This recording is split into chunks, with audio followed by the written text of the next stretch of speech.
नमस्कार, मैं फिलिप एसो सोलोमन।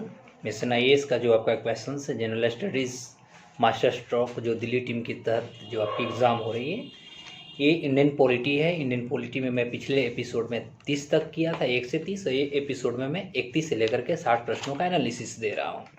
हम देखते हैं 31 क्वेश्चन क्या कहता है।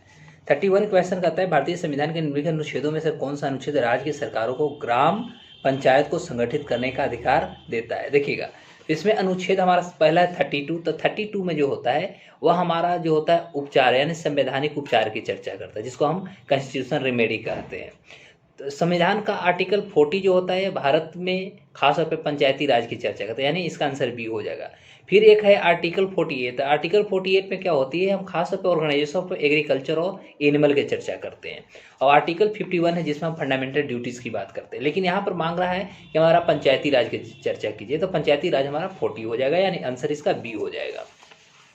उसके अलावा आप देख सकते हैं फिर है पंचायती राज का जो त्रिस्तरीय जो हमारा प्रणाली है, सिस्टम है, इसमें कौन कौन से आते हैं। तो त्रिस्तरीय यदि प्रणाली को देखा जाए तो त्रिस्तरीय प्रणाली में सबसे नीचे जो होता है पार्ट, वह हमारा ग्राम पंचायत होता है। उससे जो ऊपर होता है वह हमारा पंचायत समिति होता है, और जो सबसे टॉप मोस्ट में हमारा जो होती है थ्री लेवल में या थ्री लेयर कह सकते हैं, तो इसमें हमारा होता है जिला परिषद। इस आधार पर देखिएगा तो इसका आंसर डी हो जाएगा, यानी 32 का हमारा डी आंसर हो जाएगा। 33 में आप देखेंगे पंचायती राज सर्वप्रथम परिवर्तित किया गया था। तो हमें सभी को पता है कि 2 अक्टूबर 1959 को पंडित जवाहरलाल नेहरू प्रथम प्रधानमंत्री जो हमारे देश के थे, पंडित जवाहरलाल नेहरू जी के द्वारा राजस्थान के नागौर में इसको शुरुआत की गई, यानी इसका स्थान जो हो जाएगा, भारत के राज्य की बात करें तो राज्य के दृष्टि से इसका आंसर हमारा राजस्थान यानी ऑप्शन डी चला जाएगा। 34 में कहता है कि भारतीय संविधान में प्रथम संशोधन विधेयक लाया गया था। तो हम लोगों को पता है कि जैसे 26 जनवरी 1950 को हमारा देश संविधान लागू होती है, अब पहला जो इसमें अमेंडमेंट होती है वह 1951 में होता है। और जो 1951 में हुआ था इसमें हमने देखा कि जो मौलिक अधिकार होते हैं, तो कुछ मौलिक अधिकार में इसमें परिवर्तन किया गया। उसके बाद देखें कि भाषा यानी किसी मतलब देश की जो जनता थी उनको भाषण या अभिव्यक्ति की जो आज़ादी थी, तो अभिव्यक्ति की आज़ादी का खास तौर पे जो अधिकार था वो आम आदमी को भी दे दी गई। उसके अलावा देखते हैं कि 1953 में हम क्या देखते हैं कि हमारे भारत में सेंट्रल जो रेलवे थी, सेंट्रल रेलवे की स्थापना होती है, ठीक है। उसके अलावा हम देखते हैं कि पहला भारत में एशियन गेम की शुरुआत होता है। यानी ओवरऑल देखें तो 1951 के हमारा इतिहास सबसे पहला देश के संविधान से तो है ही है, कुछ और भी इसका एक्स्ट्रा भी आप याद रखिएगा। तो इसका आंसर जो होगा 1951 हो जाएगा, फर्स्ट संविधान संशोधन हुई थी।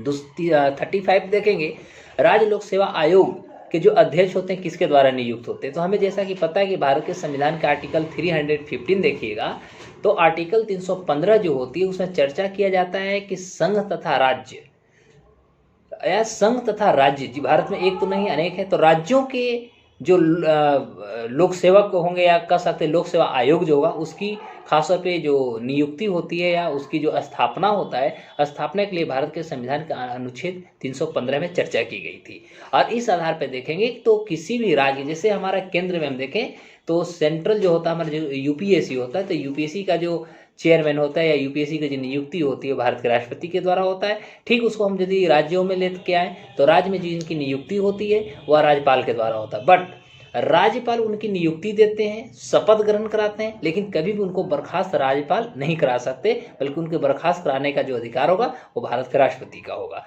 तो इस आधार पर इसका आंसर हो जाएगा राज्य का राज्यपाल, जो खासतौर पर राज्य लोक सेवा आयोग होते हैं उनके जो अध्यक्ष होते हैं उनकी नियुक्ति करते हैं। 36 में देखिएगा, तो भारत की वरीयता क्रम में निम्न में से कौन से पहले आते हैं। वरीयता की बात करें यानी प्रीफरेंस हम कह सकते हैं, पोस्ट जो प्रीफरेंस होती है, जितने भी हमारे देश के आप कह सकते हैं जो डेलीगेट्स होते हैं वो डेलीगेट्स के बारे में हमारा प्रीफरेंस दे रही है। तो यहाँ पर हम डायरेक्ट बात करें तो इसमें हमारा ओवरऑल 4 ऑप्शन, इसका आंसर हम ई लेके आते हैं, ठीक है। तो ई में जैसे हम डायरेक्ट उसको हम प्रीफरेंस आपको बोल रहे हैं, तो सबसे पहला हमारा प्रेसिडेंट हो जाएंगे, उसके बाद वाइस प्रेसिडेंट हो जाएंगे यानी पहला राष्ट्रपति, उसके बाद उपराष्ट्रपति, उसके बाद प्रधानमंत्री हो जाएंगे, उसके बाद जितने भी राज्य गवर्नर होते हैं, तो राज्यों के अपने अपने राज्य में गवर्नर जो होंगे पर्टिकुलर होंगे वो आएंगे। उसके बाद जो होंगे वो हमारा जो फॉर्मर प्रेसिडेंट होंगे यानी भूतपूर्व जो राष्ट्रपति होंगे उनकी स्थान आती है। उसके बाद जो हमारे डिप्यूटी पीएम होते हैं यानी उप प्रधानमंत्री होते हैं, जो कि भारत के संविधान में इनके लिए किसी भी प्रकार का आप विचार नहीं की गई है, ठीक है। यानी भारत के संविधान में किसी भी प्रकार का मेंशन नहीं है उप प्रधानमंत्री का, तो उप प्रधानमंत्री आ जाएंगे। उसके बाद जो हमारा चीफ जस्टिस ऑफ इंडिया होते हैं, जिसको हम कह सकते हैं सुप्रीम कोर्ट के जो हमारा मुख्य न्यायाधीश होते हैं, या कह सकते हैं स्पीकर ऑफ लोकसभा होता है, आप कह सकते हैं। और उसके बाद जो होता है वो हमारा कैबिनेट कि जितने भी हमारे कैबिनेट मिनिस्ट्री होते, कैबिनेट मंत्री होते वो आ जाएंगे। फिर हमारे राज्यों के जो सीएम हो जाएंगे, फिर वाइस जो हमारे चेयरपर्सन होते वो जाएंगे, नीति आयोग के जो अध्यक्ष होंगे वो आ सकते हैं, फिर फॉर्मर जो हमारा प्राइम मिनिस्टर होंगे वो आएंगे, लीडर ऑफ ओपोजिशन चाहे वो लोकसभा की बात करें या राज्यसभा की बात करें तो ये इसमें आ जाएंगे। उसके बाद हम कह सकते हैं कि जो भी कह सकते हैं भारत रत्न जिन्होंने प्राप्त किए हुए लोग हैं उनकी यहाँ पर नियुक्ति होती है, यानी या वो प्रीफरेंस में आते हैं। तो ओवरऑल यदि चर्चा करें तो उस आधार पर 36 का जो आंसर होगा वो 36 का आंसर आप लास्ट ई आंसर मार्क निकल जाइएगा। 37 में क्वेश्चन देखिएगा, कहता है कि भारतीय राज्यों में से किस राज्य का अपना उच्च न्यायालय नहीं है। तो सबसे पहले उड़ीसा का अपना उच्च न्यायालय है, सिक्किम का उच्च न्यायालय है, हिमाचल का भी अपना उच्च न्यायालय। बात है अरुणाचल प्रदेश की, तो अरुणाचल प्रदेश की जो हाई कोर्ट है वह खासतौर पर गुवाहाटी जो हाई कोर्ट है, गुवाहाटी का ही आप कह सकते हैं, गुवाहाटी में उनका खंडपीठ ऐसे कहिए। तो मतलब इसका अपना कोई हाई कोर्ट नहीं है, बल्कि गुवाहाटी का खंडपीठ में ये आ जाते हैं। तो इस आधार पर हम कह सकते हैं कि अरुणाचल प्रदेश ये भी ऐसा राज्य है। ये पूरे ऑप्शन की बात कर रहा हूँ डी, तो डी हमारा अरुणाचल प्रदेश है, ये हमारा आंसर होगा, क्योंकि इसका अपना कोई हाई कोर्ट नहीं है, बल्कि ये गुवाहाटी हाई कोर्ट के खंडपीठ में आता है। 38 में आप देखिएगा तो भारतीय संविधान की 10वीं अनुसूची का संबंध पूछ रहा है। तो भारतीय संविधान की 10वीं अनुसूची की बात करें तो सबसे पहले देखिएगा 52 जो हमारा कॉन्स्टिट्यूशनल अमेंडमेंट हुई थी वह 1985 में हुआ, तो 1950 में हुई थी, जिसके अंतर्गत हम देखते हैं कि दल बदल कानून आप सुने होंगे। तो इसके अंतर्गत हमारा दल बदल प्रतिरोध जो प्रावधान है विधेयक जो आई थी वह आ जाती है। यानी यदि हम 10वीं अनुसूची की बात करते हैं तो 10वीं अनुसूची में हमारा दल बदल कानून आ जाएगा, जो हमारा 52 अमेंडमेंट 1985 के अंतर्गत आ जाता है। तो इसका आंसर फिर पंचायती राज, तो पंचायती राज की तो हम चर्चा पहले ही कर दें कि भारत के संविधान का अनुच्छेद 40 में आ जाता है, ठीक है। भूमि सुधार भी है, संघ एवं राज्यों के मध्य शक्ति का विभाजन है। तो इसका आंसर जो हो जाए वो ऑप्शन आपका फर्स्ट ऑप्शन इसका आंसर हो जाएगा। 39 में आप देखेंगे तो कहता है कि निम्न भारतीय राज्यों में से किसमें पंचायती राज की संस्था नहीं है। पंचायती राज भारत में जितने भी राज्य है, लेकिन यहाँ पर हमारे पास ऑप्शन 4 है, असम है, त्रिपुरा है, केरल और नागालैंड है। और इसमें कहता है कि ऐसे कौन से राज्य हैं जहाँ पर अभी भी पंचायती राज नहीं है। तो इस आधार पे यानी अकॉर्डिंग टू ऑप्शन आप जाएंगे तो इसका आंसर हो जाएगा डी यानी नागालैंड, ठीक है। नागालैंड में अभी तक पंचायती राज स्थापित नहीं की गई है। अगले क्वेश्चन को देखते हैं। 40 क्वेश्चन नंबर 40 क्या कहना चाहता है। तो 40 में आप देखिए कहता है स्वतंत्रता के बाद भारत का सर्वोच्च न्यायालय या 26 जनवरी 1950 को स्थापित किया गया। निम्नलिखित में से कौन सा स्वतंत्रता से पहले सर्वोच्च न्यायालय का पूर्ववर्ती न्यायालय था। पूर्ववर्ती, ठीक है, यानी ठीक उसी तरह के कार्य करते हैं। तो यदि हम बात करें तो हमने पहले आपको इतिहास बताया था कि 1773 का जो रेगुलेटिंग एक्ट आया था उसके तहत हमने देखा था 1774 ईस्वी में सबसे पहले सुप्रीम कोर्ट ऑफ इंडिया का गठन हुआ था, और वह गठन हुआ था विलियम फोर्ट आपको कलकत्ता में हुई थी, ठीक है। और उसके बाद हमारा बात यहाँ पर क्वेश्चन करता है कि जो हमारे भारत के भी जो सर्वोच्च न्यायालय है इसका एक क्वेश्चन का था पूर्ववर्ती न्यायालय कौन था। तो पूर्ववर्ती न्यायालय जो था वो हमारा फेडरल कोर्ट ऑफ इंडिया था, जिसकी स्थापना आप देखिएगा तो इसकी स्थापना 1937 में हुआ था, यानी 1937 में हुई थी। और यह एक प्रोविजन के तहत आया था। वह प्रोविजन जो थी वो था गवर्नमेंट ऑफ इंडिया एक्ट 1935, यानी भारत सरकार अधिनियम 1935 के अंतर्गत सबसे पहले फेडरल कोर्ट ऑफ इंडिया का गठन हुआ था, और वह गठन 1937 में हुई थी। यानी इसका जो आंसर होना चाहिए वो आंसर आपका फर्स्ट हो जाएगा, फेडरल कोर्ट ऑफ इंडिया। 41 में आप देखिएगा तो कहता है निम्नलिखित में से कौन सा कथन सही ढंग से शक्तियों का उदारवाद वितरण को, मतलब शक्तियों का विभाजन आप कर सकते हैं, ठीक है। तो पहला कहता है कि इनमें से आपको संदर्भ यानी रिफरेंस के आधार पर आपको बताना। पहला है सरकार के विभिन्न अंगों के बीच शक्ति साझा की जाती है, विभिन्न अंगों के बीच में शक्ति का साझा करना। और उसके बाद है कि यह सरकारों के विभिन्न स्तरों को शक्ति का वितरित करना। तो अब जैसा कि आप देख सकते हैं कि भारत में हमारा बाईकैमरल है, ठीक है। कभी कभी बाईकैमरल हमारा सबसे पहले बाईकैमरल का मतलब होता है डुअल, यानी द्विसदनात्मक हमारे यहाँ है, लोकसभा और राज्यसभा। उसके अलावा आप देखिएगा कि हमारे यहाँ जो पावर का जो डिस्ट्रीब्यूशन है तो पावर का जो डिस्ट्रीब्यूशन है, आप नॉर्मल केसेस में देखिएगा, ठीक है, तो ये हमारा खास तौर पे पावर का डिस्ट्रीब्यूशन हमारे यहाँ 3 भागों में बढ़ जाती है। सबसे पहला क्या होता है, हमारा सेंट्रल हो जाता है, कुछ स्टेट होते हैं, और उसके बाद फिर हमारा विलेज लेवल पर आ जाते हैं। यानी इस आधार पर हम कहें तो मुख्य रूप से हमारे यहाँ जो शासन का कंट्रीब्यूशन या शासन का जो डिस्ट्रीब्यूशन होती है, वह डिस्ट्रीब्यूशन मुख्य रूप से 3 भागों में बट जाती है। लेकिन हाँ, जब कभी भी जैसे हमारे यहाँ यूनिलैटरल का भी फॉर्म आ जाता है, यूनिलैटरल का मतलब तो जब हमारे यहाँ इमरजेंसी की बात होती है, तो इमरजेंसी के समय में देखने को मिलता क्या है कि जो हमारे एक नॉर्मल जो इस तरह के जो हमारे पास शक्तियों का जो कह सकते हैं डिस्ट्रीब्यूशन होता है 3 क्षेत्रों में, यही जब हमारा यूनिलैटरल हो जाता है, मतलब कोई अनिश्चितकालीन आ जाती है, इमरजेंसी आ जाती है, तो उसमें क्या होता है कि ओवरऑल जितनी भी शक्तियां होते हैं वो सारे के सारे केंद्र सरकार में सुपुर्द हो जाते हैं, और केंद्र सरकार या कह सकते हैं राष्ट्रपति उसको चलाते हैं अपने प्रतिनिधि यानी कह सकते रिप्रेजेंटेटिव के आधार पर। जैसे राज्यों में उनकी रिप्रेजेंटेटिव जो होते हैं वो हमारा राज्यपाल होता है, जो डायरेक्ट कह सकते हैं direct representative of the central government in the state. तो जो हमारा स्टेट में एक डायरेक्ट रिप्रेजेंटेटिव होते हैं वो होते हैं हमारा राज्यपाल होते हैं। तो इस आधार पर इसका आंसर जो हो जाएगा 41 का आंसर आपका बी आंसर चला जाएगा। 42 में देखिएगा 42 में कहता है कि संघीय सरकार की जो विशेषता के बारे में आपको बताना है। तो संघीय सरकार की यदि हम विशेषता देखते हैं तो डायरेक्ट इसको हम आंसर और डिस्कशन देते हैं। तो राज्य सरकार के पास अपनी स्वयं की शक्तियां हैं जिनके लिए वह केंद्र सरकार के प्रति जवाबदेह नहीं है, या यहाँ पर आंसर मांग रहा है कि नहीं है, मतलब इनमें से नेगेटिव चीज़ों को ढूंढना है। पहला है कि सरकारी जो बिजली सरकार के विभिन्न स्तरों के बीच वितरित की जाती है। सरकार के जितने भी प्रकार के जो डिपार्टमेंट होते हैं, विभिन्न डिपार्टमेंटों में उसको डिस्ट्रीब्यूशंस होती है।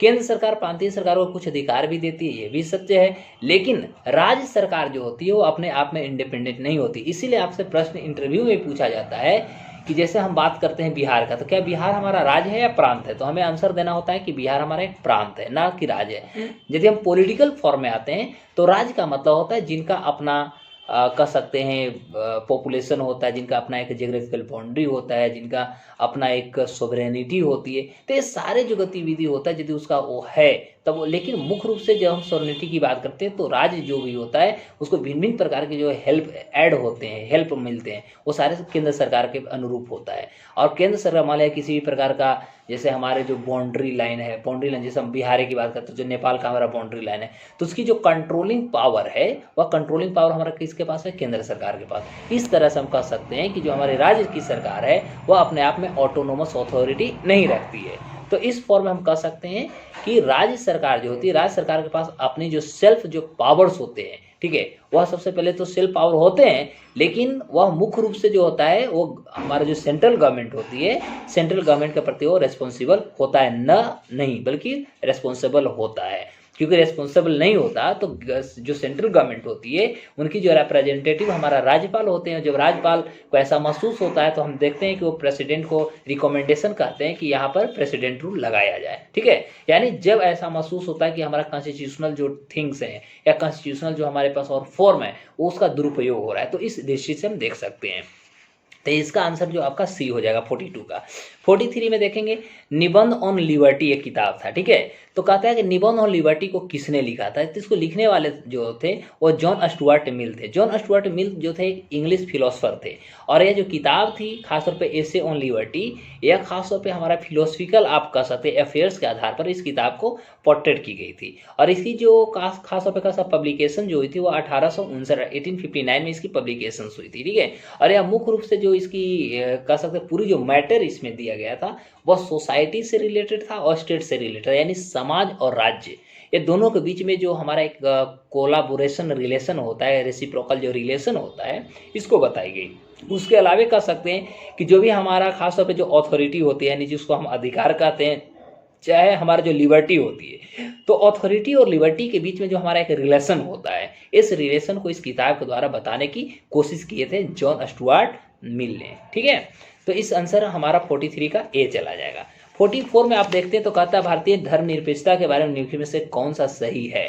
तो हमें धर्मनिरपेक्षता का मतलब हम क्या पता है? सेकुलर की हम बात करें तो सेकुलर में सबसे पहले हम क्या देखें तो भारत के संविधान की बात करें, या भारत जो हमारा एक सेकुलर कंट्री है, तो इस आधार पर हम अकॉर्डिंग टू ऑप्शन चलते हैं तो सरकार को धार्मिक मामला में सभी नागरिकों को समान अधिकार प्रदान करने का तथा उसके लिए भारत सरकार हमारी जो होगी वह किसी भी प्रकार का कानून भी बना सकती है जिससे कि सभी को बराबर बराबर जो धार्मिक दृष्टि या कह सकते हैं धार्मिक जो उनको प्रोविजंस हैं according to Indian constitution, because धर्म के आधार हम किसी भी प्रकार को उन पर ठेस नहीं पहुंचा सकते, उनको हम बाधा नहीं डाल सकते, रोक नहीं कर सकते, तो इस आधार पर हमारा वो इस तरह की शक्ति उन्हें प्रदान की जाती है।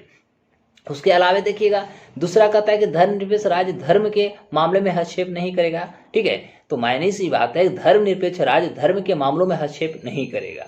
लेकिन जो धर्मनिरपेक्ष बात हो रही है तो हमारा भारत जो है ये सेकुलर कंट्री है। सेकुलर कंट्री होने के कारण यहाँ पर भिन्न भिन्न, चाहे हम जात की बात करें, धर्म की बात करें, वंश की बात करें, उनसे हम किसी भी प्रकार का इसको लेकर के हम डिप्रीवेशन नहीं करते, यानी उनको इस चीज़ों से वंचित नहीं करते। सभी लोग अपने आप को स्वतंत्र हैं अपने अपने धर्म को मानने के लिए। ठीक है, तो ये हमारा नहीं होगा। तीसरा हमारा ऑप्शन है कि यदि लिंग आधारित असमानता होती है, ठीक है, तो इससे जुड़ा जो मामला होता है और राज्य को धार्मिक मामलों में महिलाओं को, तो हमें पता ही है कि जिस तरह से महिलाओं की कंट्रीब्यूशन को लेकर के सरकार बात करी, जैसे आप पंचायत लेवल पे देख लीजिएगा, केंद्र जैसे आप यदि हम बताएं तो 2019 का हमारा लोकसभा का इलेक्शन हुई थी तो इसमें भी महिलाओं की जो प्रतिनिधित्व है रिप्रेजेंटेटिव 78 है।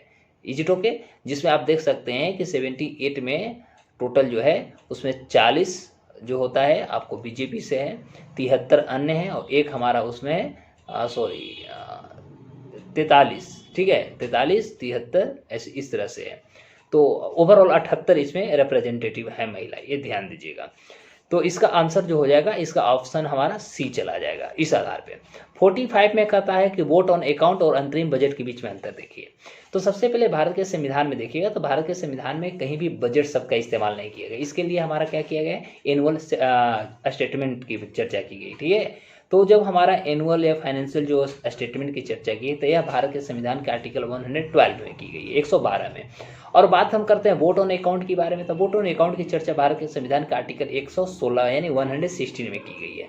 अब इस आधार पर हम यदि देखते हैं तो दोनों को डिफरेंट में देखिएगा तो वोट ऑन अकाउंट का मतलब क्या होता है। वोट ऑन अकाउंट जो होती है इसमें क्या होता है कि केवल जो सरकार का जो बजट पर जो टोटल उनकी एक्सपेंडिचर होती है, यानी जो उनकी टोटल खर्च होती है, इससे रिलेटेड होता है, यानी इससे संबंधित होता है। जबकि हम अंतरिम बजट की बात करें तो अंतरिम जो बजट होती है इसमें क्या होता है कि टोटल आप कर सकते हैं खर्च तथा भिन्न भिन्न प्रकार के जो उसमें रिसिप्ट भी होते हैं वे सारे रिसिप्ट को भी उसमें इंक्लूड कर दी जाती है। ठीक है, तो ओवरऑल हम बात करें तो वहाँ पर केवल हमारा वोट ऑन अकाउंट में करते हैं तो वहाँ पर केवल हमारा एक्सपेंडिचर, इसमें हमारा दोनों का दोनों है, ये हमारा अंतर है। इस आधार पर आंसर इसका बी चला जाएगा। फर्स्ट में कहता था कि प्रावधान किया गया कि नियमित सरकार द्वारा ये किया जाएगा, तो ऐसा नहीं है। ठीक है, अब अगला क्वेश्चन आप 46 को देखिएगा। तो 46 का आंसर जो है, भारत में यदि किसी धार्मिक संप्रदाय समुदाय को राष्ट्रीय अल्पसंख्यक का दर्जा दिया जाता है तो उन्हें कौन कौन से लाभ के हक वो उनको मिलेगा। तो देखिएगा, सबसे पहले बात है कि यदि किसी भी प्रकार के, तो हमें पता है कि यदि हम जैसे मिनोरिटीज़ की बात करते हैं तो भारत के संविधान के आर्टिकल 30 में हम चर्चा करते हैं कि वो अपने शैक्षणिक दृष्टि को अच्छे कर सकते हैं, उसके लिए उनको छूट भी दी जाती है। तो खासतौर पर यदि हम अकॉर्डिंग टू क्वेश्चंस आते हैं तो देख सकते हैं कि ये विशेष शैक्षणिक संस्थानों की स्थापना और प्रशासन कर सकता है, जैसा कि भारत के संविधान के आर्टिकल 30 की चर्चा किया। उसके बाद दूसरा कहता है कि भारत के राष्ट्रपति को स्वचालित रूप से लोकसभा के समुदाय, अब देखिएगा लोकसभा में जो भारत की जो हमारे राष्ट्रपति जो हैं वो 2 लोगों को जो खासतौर पर यहाँ पर अपॉइंटमेंट देते हैं। ठीक है, तो ये जो यहाँ पर जो अनुशंसा या कह सकते हैं उनको जो मंजूरी मिलती है, यह मंजूरी मुख्य रूप से 2 एंग्लो इंडियन को मिलता है। ठीक है, इसमें हम न कह सकते हैं कि इसमें अल्पसंख्यक होते हैं, इसमें 2 एंग्लो इंडियन होते हैं। तो इस आधार पर दूसरा हमारा ऑप्शन सही नहीं होगा, एक हमेशा गलत हो जाएगी। तीसरा कहता है कि यह प्रधानमंत्री के 15 सूत्री कार्यक्रमों से लाभ प्राप्त कर सकते हैं, ये सही है। तो इस आधार पर कहें कि यदि किसी को अल्पसंख्यक माना जाएगा या अल्पसंख्यक की दर्जा उन्हें स्टेटस प्राप्त होगी तो वो मायने सी बात है उनके पास जो स्पेशल जो उनको एजुकेशनल इंस्टीट्यूशंस कह सकते हैं उनकी वो स्थापना करेंगे तथा उसके एडमिनिस्ट्रेशन भी कर सकते हैं आर्टिकल 30 के अंतर्गत। साथ ही साथ प्रधानमंत्री के द्वारा बनाए गए जो भिन्न भिन्न प्रकार के जो आप कह सकते हैं जो प्रॉफिट है या प्रॉफिट वाला या जो बेनिफिशियरीज जो उनका स्कीम्स होंगे उस स्कीम्स का भी वो प्राप्त कर सकते हैं। तो इस आधार पर फर्स्ट एंड थर्ड इसका आंसर हो जाएगा अकॉर्डिंग टू ऑप्शन सी हो जाएगा। ठीक है, अब 47 को देखिए। तो 47 में कहता है कि यूनिवर्स विकल्प को चुनना है, इसमें भी आपको ऑप्शन दी है, ऑप्शन को आपको सेलेक्ट करनी है, इनमें से कौन सही है कौन गलत। तो कहता है कि यूनिवर्सल एडल्ट फ्रेंचाइजी की गारंटी संविधान के तहत देता है। तो हमें जैसा कि पता है कि भारत के संविधान का आर्टिकल 326 में देखिएगा। ठीक है, तो इसमें हमने देखा था कि 18 साल जिनके एज पूरा हो जाता है वह वोट देने का उनका अधिकार होता है। तो इस आधार पर हम देखेंगे यूनिवर्सल जो एडल्ट फ्रेंचाइजी की जो गारंटी है यह मुख्य रूप से हमारे भारत का संविधान देता है। तो इस आधार पे हमारा पहला ऑप्शन सही हो जाता है। दूसरा है कि 61वें संविधान संशोधन ने मतदान के लिए उम्र को 18 साल कर दिया। हमें सभी को पता है कि जो 61वां संविधान संशोधन 1988 में हुई थी, 61वां संविधान से पहले संशोधन से पहले हमने देखा कि भारत में वोट कास्ट यानी कास्टिंग द वोट जो था, इसकी जो खासतौर पे जो हमारा अथॉरिटी थी या जो इसका एज लिमिट था वह 21 था। लेकिन 61वां संविधान संशोधन 1988 के अंतर्गत इसको हमने देखा कि कम करके 18 साल कर दी गई और भारत के वे नागरिक जो 18 साल एज पूरा कर लिए हों वो वोट देने का उनको अधिकार मिल जाती है। तो इस आधार पर हम यदि देखें तो इसका आंसर दोनों सही हो जाएगा, ए और बी दोनों सही हो जाएगा। ठीक है, तो अकॉर्डिंग टू ऑप्शन हम चले तो सी में हमारा दोनों की चर्चा किया है, इसलिए आंसर इसका सी हो जाता है। अगले क्वेश्चन को आप देखिएगा तो अगले क्वेश्चन है 48। अब 48 में क्या कहता है, तो कहता है संविधान के अधिनियम के समय वे प्रावधान जो एक धर्मनिरपेक्ष राज्य को सक्षम करते हैं। तो देखिए धर्मनिरपेक्ष की बात हम करें तो भारत के संविधान के आप देखो प्रश्न, लेकिन मुख्य रूप से देखा जाए तो जो हमारा फंडामेंटल राइट्स है और जो हमारा डीपीएसपी है, ठीक है, डीपीएसपी का हम बोलते हैं राज्य के नीति निर्देशक जो तत्व है, ये दोनों में कहीं ना कहीं हम कह सकते हैं कि देश की जो हमारा संप्रभुता है, जो धर्मनिरपेक्षता की हम बात करते हैं, सेकुलरिज्म की बात करते हैं, इसके लेकर के बहुत ज़्यादा फोकस की गई। तो इस आधार पर हम यदि करें तो सक्षमता की बात करते हैं, लाइबिलिटीज़ की बात करते हैं या कह सकते हैं इनेबिलिटी की बात करते हैं, तो ऐसे फॉर्म में इसका आंसर जो हो जाएगा मौलिक अधिकार यानी फंडामेंटल राइट जो हमारी है, फंडामेंटल राइट तथा डीपीएसपी को हम इसमें ऐड करते हैं। तो अकॉर्डिंग टू ऑप्शन यदि हम चलते हैं 48 का तो इसका आंसर जो आपकी हो जाएगी वो हमारा ऑप्शन बी हो जाता है। 49 क्वेश्चंस को आप देखिएगा, निम्न में से कौन सा कथन गलत है, इसमें से हमें गलत कथन को ढूंढना है। ठीक है, तो सबसे पहला कहता है कि प्रस्तावना विधायिका की शक्तियों पर रोक लगाता है। गलत बात है, क्योंकि जो प्रीमिएबल है तो प्रीमिएबल किसी भी प्रकार के जो हमारा लेजिस्लेटिव है, लेजिस्लेटिव पे किसी भी प्रकार का बैनिंग नहीं करता, बल्कि ये हमें स्वतंत्रता देती है। दूसरी बात है प्रस्तावना संविधान का हिस्सा नहीं है। एक्चुअली भारत के संविधान का हिस्सा सबसे पहला हमारा प्रस्तावना ही है, क्योंकि प्रस्तावना में हमने देखा था कि इसमें 42वें संविधान संशोधन के तहत हमने देखा कि कुछ वर्डों इसमें संशोधन भी किए गए, इसमें परिवर्तन भी किए, बदलाव भी किए गए। और हम कहते हैं कि संविधान का जो हमारा खासतौर पे जो हमारा प्रस्तावना है यह एक आत्मा के रूप में भी काम करता है, क्योंकि पूरी की पूरी संविधान की यदि बात करें तो उसका एक निचोड़ या कह सकते जो ठोस चीज़ें हैं जो ब्रीफ में है वह भारत के संविधान के जो प्रस्तावना है उसमें इंक्लूड किए गए हैं। तीसरा क्वेश्चन कहता है कि प्रस्तावना में संशोधन नहीं किया जा सकता, जैसा कि हमने देखा 42वां संविधान संशोधन में ए हुआ। ठीक है, तो इस आधार पर यहाँ कह सकते पहला भी संविधान संशोधन उसमें हमने देखा कि मौलिक जो अधिकार या खासतौर पे भाषण और अभिव्यक्ति की जो आज़ादी थी उसमें भी एक बहुत बड़ा बदलाव को देखने को मिला। तो ओवरऑल देखें तो भारत के संविधान में बदलाव। फिर आप देखें केशवानंद भारती की चीज चर्चा हम यदि करें तो केशवानंद भारती जो 1976 में हुआ तो उसमें भी हमारा देश के संविधान के प्रस्तावना में बदलाव हुआ। तो न कैसे हुए, रिकमेंडेशन तो हुआ, इसमें अमेंडमेंट तो हुए। तो इस आधार पर इसका आंसर तीनों हो जाएगा, यानी तीनों का तीनों इसमें गलत है, यानी ऑप्शन इसका डी हो जाएगा। उसके अलावा 50 में आप देखिएगा तो निम्न में से कौन सा कथन सही है। भारतीय क्षेत्र के संविधान में संशोधन के बिना एक विदेशी राज्य में उद्धित किया जा सकता है, जैसा कि अनुच्छेद 368 में उल्लेखित किया गया है। दूसरा कहता है मतलब सही कहता है भारत। तो सबसे पहले आप याद रखिएगा, कन्फर्म रहें कि भारत के जो अपनी जो सीमा है, तो सीमा का जो विवाद होता है, सीमा विवाद में जो समाधान की जाता है, समाधान में किसी भी प्रकार का हमारा जो आर्टिकल 368 जो होती है संविधान संशोधन होता है, इसकी कोई जरूरत नहीं पड़ता है, इसकी किसी भी प्रकार की आवश्यकता नहीं होती है। इस आधार पर हम यदि करें कि जो हमारा संविधान सीमा विवाद की बात होती है और उसकी समाधान की बात होती है तो इसमें आर्टिकल 368 का कोई इस्तेमाल नहीं होता। तो इस आधार पर 50 का आंसर जो हो जाएगा बी हो जाएगा। बी हमारा जो है इसमें सब मुख्य रूप से सही है, इसका कोई यूज नहीं होता। 51 में देखिएगा अनुच्छेद 358 359 जो होता है मौलिक अधिकार पर राष्ट्रीय आपातकालीन की बात करता है। ठीक है, तो इस आधार पर आप देखिएगा तो इस क्वेश्चन में जो है ये कहता है कि कथन सही कौन सा है। तो इस कथन सही में आप देखिएगा यदि हम 358 और 359 की यदि चर्चा का पहला ऑप्शन है अनुच्छेद 358, तो इसमें हम डायरेक्ट ऑप्शन की बात करते हैं कौन सही कौन गलत है। इसमें देखिए 4 ऑप्शन है, चारों को चर्चा करते हैं। अनुच्छेद 358 जो होती है वह बाहरी जो आपातकालीन होता है यानी एक्सटर्नल तो मामले में संचालित होता है, न कि आंतरिक आपात, है तो सही है। दूसरा अनुच्छेद 359 जो है बाहरी और आंतरिक दोनों आपातकाल मामलों में संचालित, ये भी सही है। अनुच्छेद 358 आपातकाल की पूरी अवधि यानी ओवरऑल यदि देखा जाए तो 51 का आप देखिए पूरा स्टेटमेंट बेस है। स्टेटमेंट बेस पे आप जाइएगा तो इसका पूरा का पूरा आंसर चारों का चारों सही हो जाता है। 52 में देखिए ये NHRC की बात हो रहा है, नेशनल ह्यूमन राइट्स कमीशन की बात हो रहा है। तो नेशनल ह्यूमन राइट्स कमीशन की जो नियुक्ति होता है, इनमें क्वेश्चन है कि कौन कौन सदस्य शामिल होते हैं। तो इसमें से मुख्य रूप से देखिएगा कि जो सुप्रीम कोर्ट ऑफ इंडिया जो हमारे है, उसका जो चीफ जस्टिस ऑफ इंडिया होते हैं वो नियुक्त उसमें सम्मिलित नहीं होते। और एक और जो हमारा खास तौर पर जो सोशल जस्टिस होता है और खासतौर पे वेलफेयर जो मिनिस्ट्री होती है वो इसमें इंक्लूड नहीं होता। और ये दोनों को छोड़ करके चाहे वो PM हो या स्पीकर हो या आप कह सकते हैं राज्यसभा का जो हमारा उपाध्यक्ष होते हैं, डिप्यूटी जो होते हैं स्पीकर, या कह सकते हैं LS यानी लोकसभा के जो हमारा विपक्ष के जो नेता होते हैं, RS के जो विपक्ष के नेता होते हैं, हमारा होम मिनिस्ट्री होते हैं, होम मिनिस्टर होते हैं, ये सारे के सारे लोग इसमें इन्वॉल्व होते हैं, बशर्ते कि एक्सेप्ट कर सकते हैं चीफ जस्टिस ऑफ इंडिया। और दूसरा होता है जो हमारा सोशल जस्टिस एंड वेलफेयर जो मिनिस्टर होते हैं, मंत्री होते हैं, ये दोनों को छोड़ करके ओवरऑल ये सारे लोग इसमें इंक्लूड होते हैं, सम्मिलित होते हैं। इस आधार पर इसको हम आंसर की बात करें तो इसका आंसर C हो जाएगा। 6 और 8 को छोड़ करके सभी। आगे 59 कहता है निम्नलिखित में कौन सा कथन सही है। तो मुख्य सूचना आयुक्त की चर्चा कर रहा है, सही कर रहा है। तो मुख्य सूचना आयुक्त जो हमारा चीफ इंफॉर्मेशन जो कमिश्नर होते हैं, तो उनका कहता है कि उनका वेतन और भत्ता जो होता है अन्य सेवा शर्त तो मुख्य चुनाव आयुक्त के समान होता है, यह फैक्ट है। राज्य सूचना आयुक्त की यदि बात करें तो ये कहता है कि जो हाई कोर्ट के मुख्य रूप से जो मुख्य न्यायाधीश उनके बराबर एक गलत हो जाती है। और तीसरा है कि जो मुख्य जो सतर्कता आयुक्त होते हैं, CVC जिसको हम बोलते हैं, सेंट्रल विजिलेंस कमिश्नर जो होते हैं, उनका वेतन भत्ता ये सारे जो होते हैं UPSC के अध्यक्ष के समान होता है। ओवरऑल ठीक है। तो अकॉर्डिंग टू यदि ऑप्शन देखते हैं तो इसका आंसर 1 और 3 सही है, सेकेंड हमारा गलत हो जाती है।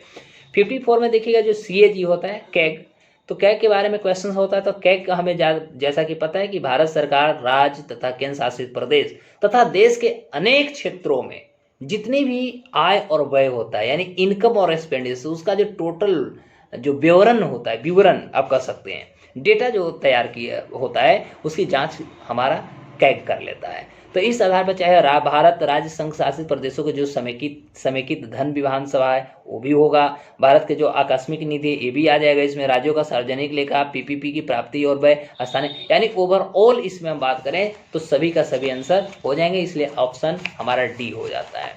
आप 55 क्वेश्चन की ओर बढ़िएगा तो देखिए कहता है कि जब एक द्विसदनीय विधायक में एक साधारण विधेयक जो विधानसभा में उत्पन्न हुआ वो परिषद द्वारा खारिज कर दिया जाता है। कब? जैसा कि हम लोग भी देखते हैं कि जब कोई ऐसा विधेयक जो लोकसभा से राज्यसभा से पारित कर दी जाती है और जब प्रेसिडेंट के पास जाता है, प्रेसिडेंट उसमें मान लिया जाए कि उसमें मंथन करके कहते हैं नहीं भैया इसमें आप इम्प्रूव करो, रिटर्न करते हैं, फिर दोबारा उसमें संशोधन करके भेजा जाता है, फिर राष्ट्रपति बाध्य हो जाते हैं साइन करने के लिए। ठीक यही परिस्थिति हमारा राज्यों में भी होता है। तो विधानसभा के द्वारा किसी भी प्रकार के संशोधन के साथ है उसके बिना दूसरी बार यदि विधेयक पारित कर करके भेज दी जाती है तो उसको ओवरराइड कर दिया जाता है, यानी राज्यपाल उस पर अपनी सहमति दे देते हैं। तो इसका आंसर उस आधार पर B हो जाएगा। 58 में देखिएगा कॉलिंग अटेंशन मोशन और शून्यकाल से संबंधित हमारा क्वेश्चन है। तो कॉलिंग अटेंशन मोशन का क्या बोलते हैं? कॉलिंग अटेंशन मोशन का मतलब होता है कोई भी सदस्य, अध्यक्ष, सभापति, ये सारी की जो अनुमति से जो अविलंबनीय जो लोक महत्व के जो विभिन्न प्रकार के लोक महत्व के मामले के कह सकते हैं कि और सबसे पहले किसी भी मंत्री को ये आकृष्ट करता है, ध्यानों को आकृष्ट करता है, डिटर्मिनेशंस में लाते हैं और उससे अनुरोध करता है कि यह जो हमारा विधेयक है, यह जो हमारा प्रश्न है, ठीक है, यह जो हमारा मामला है, यह मुख्य रूप से आप कह सकते हैं कि यह बहुत ज़्यादा जरूरी मामला, महत्वपूर्ण मामला, इसलिए इसमें वक्तव्य आपको देना चाहिए। तो इस आधार पर देखेंगे। लेकिन शून्यकाल तो ओवरऑल यदि देखें तो चाहे हमारा 0 आवर की बात हो, चाहे हमारा कॉलिंग और अटेंशन मोशन की बात हो, ये दोनों का दोनों जो विचार है यह भारत के द्वारा दिया गया है। तो पहला हमारा क्वेश्चन का आता है कि दोनों संसदीय प्रक्रिया में भारतीय नवाचार है, ये सही है। दूसरा है प्रक्रिया के नियमों में दोनों का उल्लेख नहीं है, ये गलत है। ठीक है, केवल शून्यकाल भारतीय नवाचार है, नहीं, दोनों का दोनों है। और प्रक्रिया के नियमों में केवल शून्यकाल का उल्लेख नहीं किया गया, कारण कि दोनों की बात हुई है। ठीक है, कॉलिंग अटेंशन मोशन की भी बात हुई है। तो इस आधार पे इसका पहला और चौथा इसका आंसर हो जाएगा। अकॉर्डिंग टू क्वेश्चन देखिएगा तो ऑप्शन इसका D हो जाएगा। 57 में आप देखिएगा, 57 में कहता है निर्देशात्मक सिद्धांत। निर्देशात्मक सिद्धांत में कहता है देश के पास उन्हें लागू करने के लिए पर्याप्त वित्तीय संसाधन नहीं थे, और एक है देश में व्यापक पिछड़ापन था जो कार्यान्वयन के रास्ते पर खड़ा हो सकता था। यानी ओवरऑल हम स्टार्टिंग से ही देखते हैं कि यदि देश की आज़ादी की बात करते हैं और उससे पहले भी देख सकते हैं, जैसा कि आप दादा भाई नौरोजी के भी आप पढ़ सकते हैं, जब उन्होंने सबसे पहले 1867-68 में जब हमारे देश के नेशनल इनकम की चर्चा की, तो ये दोनों फॉर्म में हम देख सकते हैं कि सही बात है, हमारे पास जो नेचुरल रिसोर्सेज थे उनकी कमी कहीं ना कहीं थी, इसमें कोई न कहने की बात ही नहीं। साथ ही साथ व्यापक हमारा पिछड़ापन भी, बैकवर्डनेस हमें रहा है, इसलिए हमें दोनों ऐसा कर लेना चाहिए। आंसर इसका दोनों हो जाएगा। 58 में भी देखिएगा तो इसमें हमारा इंडिकेटिव की बात कर रहा है, इंडिकेटिव जो हमारा प्रिंसिपल्स होता है पॉलिटिकल में, ठीक है, तो इसकी स्थापना करना। फिर कहता है निर्देश सिद्धांत सामाजिक लोकतंत्र, तो भारत में सामाजिक लोकतंत्र की तो स्थापना की गई है, और इसमें खास तौर पर जो सिद्धांत है वो आर्थिक लोकतंत्र की भी स्थापना करती है। अकॉर्डिंग टू ज़्यादा आप प्रीमिएबल देखते हैं, भारत की जो हमारी प्रस्तावना है प्रस्तावना देखते थे, दोनों चीज़ आपको मिल जाती है, इसलिए आंसर इसका 2 और 3 हो जाता है, पहला नहीं होगा। राजनीति जो है लोकतंत्र की स्थापना के लिए वो नहीं होगा। फिर कहता है संवैधानिक संशोधन विधेयक में संबंध में निम्नलिखित में से कौन सा कथन सही है, तो संसद में संविधान संशोधन विधेयक पेश करने के पहले राष्ट्रपति की नहीं, सबसे पहले हम क्या करते हैं कि किसी भी प्रकार का जो विधेयक होता है लोकसभा फिर राज्यसभा, उसके बाद ना हम राष्ट्रपति के पास भेजते हैं। यानी सबसे पहला हमारा दोनों सदनों से विधिवत इसे पारित हमें कर लेना चाहिए, और पारित होने के बाद ये राष्ट्रपति के पास विधेयक जाता है, उसमें सहमति बनती है, उन पर उनका सिग्नेचर होता है और यह कानून बन जाता है। तो इसका आंसर हमारा बी हो जाएगा, दूसरा वाला। 60 क्वेश्चन को देखिएगा तो राज्यपाल के भत्ता और विशेषाधिकार परिवर्तन के लिए चर्चा की बात कर रही है, तो इसमें कहता है कि उसमें से ढूंढना है, तो संसद के साधारण बहुमत द्वारा एक संवैधानिक संशोधन विधेयक द्वारा पारित करना। जैसा कि हम सभी को पता है कि भारत के संविधान में आप देखिएगा, या आप देखिएगा कि जो 7वां संविधान संशोधन 1956 में हुआ था, उसमें क्या हुआ था कि एक से अधिक राज्य के लिए भी ये हो सकते हैं राज्यपाल, ठीक है। और आर्टिकल 155 का देखिएगा 155 में, तो 155 में राज्यों के लिए एक राज्यपाल की नियुक्ति की चर्चा की गई है, ठीक है। और राज्यों के भत्ता विशेषाधिकार परिवर्तन किया जा सकता है, तो एक काम किया जाता है, इसके लिए सबसे पहले एक संसद में हम साधारण बहुमत लाएंगे, और बहुमत के द्वारा हम कर सकते हैं संवैधानिक संशोधन विधेयक पारित करके उनकी चाहे भत्ता हो, उनकी सैलरी हो, या उनका विशेषाधिकार जो है उसमें हम परिवर्तन कर सकते हैं। तो ओवरऑल हम 60 तक क्वेश्चंस का डील कर दिए। अगले एपिसोड में हम 61 से आपको बताऊंगा।